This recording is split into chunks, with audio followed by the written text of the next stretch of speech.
Welcome to the new IT. The new IT. Here we are together again, Brad. Just you and me. As always. Talking about the new IT. Not always. Sometimes we have a guest. Yeah, you're right. Well, I mean, just the you and me part. You and me part. Yeah. So we're always here. Right. You know where I'm going with that. Yeah, absolutely. So let's get intimate. Well, not too intimate, but what are we talking about today? Whoa, where we go? Calm down. Relax. Hold the horses.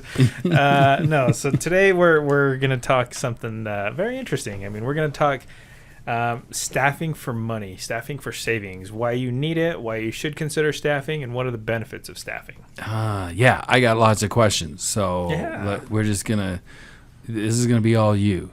Okay. I mean, my. Well, I want your input too. And if you got a question for me, I'm fine with answering it. But mine, I've never used a staffing company really to staff. My business models have never needed that, and I just hire anybody off the street. That's what I like to do. No, so I don't have. I mean, So you got Joe Dirt? You picked up Joe Dirt? Exactly. Picked up Joe Dirt. Exactly. So I'm kind of curious how the whole thing works in the big corporate masses. I mean, is that what we're talking about? Is that who uses staffing mostly? I mean, we're talking the big dogs, right? Or No. Is that no? Okay. Actually, we're talking everybody. I mean, most companies, and especially, I mean, yes, larger companies, but most companies use staffing at some point. Why? Well, to me, the biggest reason is a company's biggest liability is its workforce. You have to put in lots of money and lots of resources into maintaining those people or those employees. Think of it this way. If you were to use a staffing company, that liability now becomes a business expense because you're paying another company to do it. To take the liability. To take the liability away from you. So let's say Joe over here decides to make inappropriate advances on Sally, and she files a complaint. That now has to do with us, not you as your company. We take on that risk. We take on that liability. If you need somebody for 6 months and only 6 months, that's what a staffing company is for. You don't have to worry about onboarding that person, only having him for 6 months and then letting him go. We take care of that. That makes me think, and this isn't technology, but back when in my younger days, back many, many years ago, I worked for a Kmart warehouse, and most of the people in there were from a staffing Temporary company. agency. Yeah. They were there a year, 2 years with that staffing company. Mm-hmm. Man, when you knew you made it when you got actually hired by the Kmart company, and I did. And do people even know Kmart anymore? I mean. Yeah, this was back. This was back when it was actually something to, Right. It was, that warehouse was amazing. It was like I can imagine. 4 miles long. I mean, you had to drive from one way to the other. It was really cool. But I just always thought that was interesting that we had people 1-2 years that. I mean, man, that they were just using a staffing company, and that's why, because they didn't have the liability as much. Well, exactly. And from a larger organization perspective, like I said, let's say you have a project that's only going to last 12 months, 18 months, 2 years. Why bring somebody in when you can build that into your bill rate for your client that, hey, I have this person, here's I can get you this person fast, and you're not taking the liability of bringing that person on. You know that it's a temporary position. You know that you're going to need that person if this project goes away. So why hire him onto your W-2? So yeah, I know a guy that his whole company, and it's $1 million company, and he has no employees. Yeah, you can do that. They're all either consultants or 1099. Yeah, they're all. None of them are actual employees, and it's a pretty big firm of accounting stuff and all this. And I always thought, man, that's interesting. He's got this giant conglomerate thing, no employees. Yeah, and that's and doable. You can do that. Yeah, I mean it is. I mean, especially in the staffing and recruiting world. I mean that's literally your bread and butter. If you're staffing, the point and especially tailoring it more depending on what you staff for, but since we are IT and that's what our focus is, I mean, you can tailor it to that way to where you can work deals with other with other companies called a corp to corp and work it that way. You can pay employees as 1099 employees. You can work it to your advantage to where you can have a multi-million-dollar company and have 1 or 2 employees.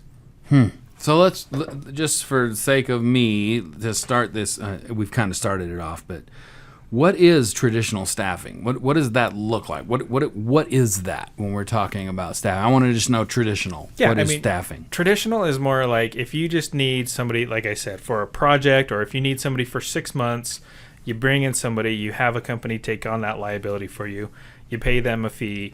It's different than a contract work, though. I mean, is it the same? It's not necessarily. I mean, you could contract one individual person, but staffing is different than contracting an individual person. Well, in that sense, it's the same, but you can do like staff augmentation, where you can run a whole team or a whole division off of staffing and have that company be your quote unquote IT team and just outsource it.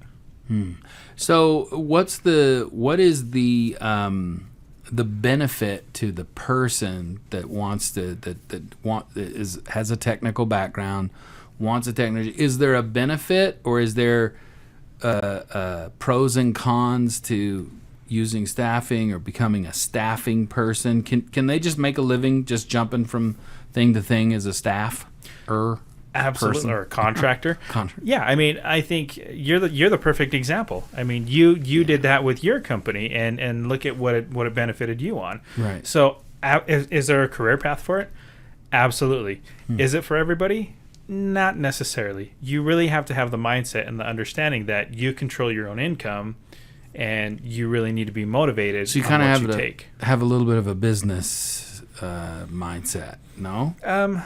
No, I mean, you just need to know, and after doing it a couple times, you'll understand, or maybe even doing it once, you'll understand where you need to have your pay need to be. So, taking into consideration that as a contractor, you don't get benefits, you don't get health insurance, you don't get 401k.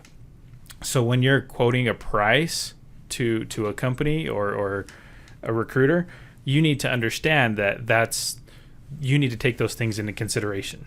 So yes, your bill rate is going to be more and you're going to be making more, but you're also responsible for your own stuff. Right. Yeah. And some people just don't have that mindset. They don't want to do that. They like the idea of having insurance, a 401k, and all that cool stuff that comes with the business. And there's other people that are a little more free-spirited that like the idea of kind of choosing their own path. And well, the nice thing about like contracting or staffing, you really get to choose your own path. If you don't want to work on a project, you don't have to. You're not being force-fed to say, do this and I need you to do only this. You can choose the projects that you want. You can choose exactly what you want to work on because it's interesting to you. Interesting. Wow. Well. Right. And from a company standpoint, you can literally find the best person or get people in there. And if they don't work out, guess what? Just let the company know, and they'll find somebody else for you or just replace them. Pop a new person in there. Exactly. And a lot of times there is, at some point, the opportunity to go with that company, right? Sometimes absolutely. That's also a thing, right? I mean, that's just like called at Kmart warehouse. Contract to hire. Eventually, they would get hired. Yeah, if that's something you're interested in, then that's something that we can negotiate for you as a staffing. So you do that ahead of time. That's not something like where they just we send somebody and then they like them and they go, hey, we want to hire them. Is that a thing? You can still do that. You can still do that. Yep. So I mean, like from a company perspective, we tailor your needs to whatever you need. So if you want to try somebody from a staffing perspective and try them out for 3 months or 4 months, we can do that, and then we could just take that off of the price, and we can negotiate a buyout fee for that person. So again, it's whatever the company's needs are is where you're at. Interesting. But again, less risk. I mean, it's easier for you to try somebody and figure out if this person's right, if this person fits your company culture. So how do you find a staffing agency? What do you do to you just go look at the Yellow Page? Well, I guess nobody does that anymore. Yellow Pages? What's Yellow Pages? Google. Look at Google. Google, Bing. I just had a brain I just went back in time a little bit. Sorry. 1980s, 90s. How far are we going back? Yellow pages. Wow. The funny thing is you said it, and I was imagining it flipping through the pages. So how do you find it? What is it? Do you have some pointers for folks that are looking, what should they be looking for in a state? Because I'm assuming they're not all the same. No. There's probably some kind of not great ones and maybe better ones than other. Well, there is. And the joy of technology is there's niches for everything. So if you're looking for software engineers, find a staffing company that specializes in software engineers. If you're into marketing technology, find one that's focused on marketing technology. If you're focused on infrastructure, find one that's looking for that. Is there a way to know if one's better than another somehow? I mean, is there questions that I could ask to say, hey, do you guys do this for me? Do I do that? Or is there some pitfalls? I mean, that could be kind of a loaded question, but the biggest thing it's loaded. I fully loaded it. Do your due diligence. Get to know the people. Get to know the staffing company. Get to know what they're about. So don't just jump on the first one you see in Google. No, I mean it's good to talk to them. I mean, don't just say. I mean, you could call one up and say, "Hey, I'm looking for this." First of all, when you talk to them, figure out if that's something that they can fill. Maybe your first staffing company you call is focused on manufacturing and light industrial, and they don't even touch IT. So again, doing your homework and doing your research and figuring out what it is they do, and then getting to know the people. If you can understand and build a relationship with them, do that, because from a staffing perspective, I look at myself as an extension of your company. I'm there for you. I'm there to help you grow your business and provide the staff that you need. I want to know what's going on in your business. I want to be able to help you grow, and I want to be able to make that growth with you possible. So does that mean go to a bunch of them? Can you sign up for a bunch of staffing companies, or is that like a no-no? Is that not cool? I mean, it depends on what you're doing. I mean, obviously, I would say go for something that's more niche. If you're, like I said, I mean, if you found 3 or 4 niche staffing companies, would they know from each other that you're bartering with them, or I don't know what I'm going for. Is it a better idea to, hey man, if I'm checking on them, I might as well sign up for all of them and see who gives me the best gig? Well, I mean, are we talking from a client perspective, or are we talking from a candidate perspective? A candidate. I'm thinking candidate. Okay. Yeah, I mean, you never know. I mean, there's lots of positions out there. So, I mean, some companies may have different positions. So, again, and some staffing agencies, would have different positions for different companies. Yeah. So, there's not really. Is there a not downfall, but is there a con to going out and trying to find a bunch of different staffing companies so you can kind of hedge your bets? The only thing I would say on that is, I mean, it is kind of a downfall in the sense that when you're working with a recruiter, that recruiter should know you well enough to understand what your needs are, so they should be supplying you some jobs that they think could be a good fit for you. Now, if you're getting the same positions and you're in a niche industry, you're going to have that crossover. So understanding and knowing that a company may see you twice from 2 different companies may not be the best appearance for you. It just hit me that if you've got a good staffing company, they're probably going to be getting you jobs. So why would you need a bunch of different ones? Exactly. I mean, at the end of the day, if they're doing a good job, then they're bringing you stuff that's interesting to you. That's good money or what have you. Exactly. And my job as a recruiter is I want to keep you busy. I want to constantly keep you busy. I'm not looking for just one project for you. I know when your project's coming to an end. I'm actively looking for stuff for you to keep you going. I want to keep you going as much as possible. So, since this is the new IT, what's the future of this? What do you think we're going to see more and more? Is it going to level off? Or to me, in just my 2 cents, it seems like we're going to see more and more. Oh, absolutely. I think it's only growing. I think that the demands of tech and software, because anybody can work anywhere now, and all that good stuff. You don't need employees in one little building anymore. Exactly. So I think it's more focused on, and especially from like a software engineering side, Right. when you can log into a company's VMS or sorry, not VMS. The other thing. Yes, that other thing that that I can't think of at the top of my head. CRM or not CRM? No, they're VPN. Oh, the VPN. other. Oh, yes. the other one. Their private network. Yeah. So when you're logging into their VPN, you can actually do all your work there. You can literally find anybody and work anywhere. It's just making sure that they're there for the meetings and everything else that you need them to be for. Yep. Yeah. Wow. So future's bright for staffing and people that are interested in doing their own thing and kind of making their own time and money, and things are changing, people. I mean, the world is becoming a place.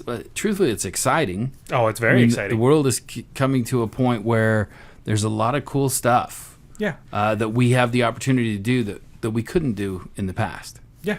I mean, I look at it this way. Let's say you're a software engineer and you're into Java. Let's say if you're on the staffing side, let's say you want to learn Python. You can now work with a staffing company and learn learn Python while doing that and find jobs for Python. Your knowledge base, if you go staffing or contracting, is so much wider. And if you have an interest in multiple things in technology, which, let's be honest, all developers do, you have an opportunity to grow your career immensely and educate yourself in ways that you never would have been able to just staying at a 9-to-5. Yeah. Wow. So it's inevitable. It's around. It's not going away. And if you've got the right mindset and I mean, the days of our getting that job and having it for 25 years is kind of over. Oh, it's long gone. Having said that, I mean, there are some staffing companies out there. We're one of them, where if you're with us long enough, we will provide you benefits. So again, it just depends on who you work with. You still can get those benefits and those offers and still be able to act like a traditional employee, but just be on a contract and jump around and keep engaged and keep learning and growing. And I mean, it's kind of fun to go to a new gig and new stuff and help new people. Learn and grow. Yeah. Try new things and try new technologies and be more cutting edge. Yeah. That's what it's really about at the end of the day. Oh, it's exciting. The future is very bright for the whole technology world, wouldn't you say? I mean, this is just the tip of everything that's going on in technology, in staffing, in the ability to get jobs, have jobs. If you're in the tech industry, you're probably pretty safe as long as you do the things we've talked about in the past. Your mindset, your ability to speak to other folks, adapt. Be a team player. Be a team player. It's interesting. Be a team player, even though you're not actually on the team. You're like a pinch hitter, or not a pinch hitter, but a what do you call it? Somebody from outside. You can see my sports analogies suck, dude. Well, you can do like a designated hitter in baseball. So I mean, that's something you can do too. You get somebody like the oh crap, my brain. What do you call them? A shoe-in or a ringer? There you go. Yeah, there you Bring go. in a ringer. Yeah, exactly. That's it, and that's the joy. Is like you can't in technology, you obviously have to have a passion for whatever it is you're doing, and you get to combine the best of both worlds. Because if you know something and you want to go down a rabbit hole with this, you can now do that with staffing companies and still learn more and take on more projects and different work to help you get that knowledge. Well, this has been interesting. This has been cool. I always like to ask last words. You got any last advice? Any last? I mean, I find it interesting. I can totally see the writing on the wall that this is not going anywhere. We're gonna see more and more staffing and probably more and more companies hiring for people. I mean, it makes sense from a company perspective. I mean, it makes more sense because companies can now make it a deduction or a business expense rather than having a liability. Yeah. more and more companies are starting to catch on, especially in IT, that they need this, and the demand is just growing. Yeah. Well, cool. This is good stuff. I guess we'll see everybody next time. So thank you for listening to The New IT.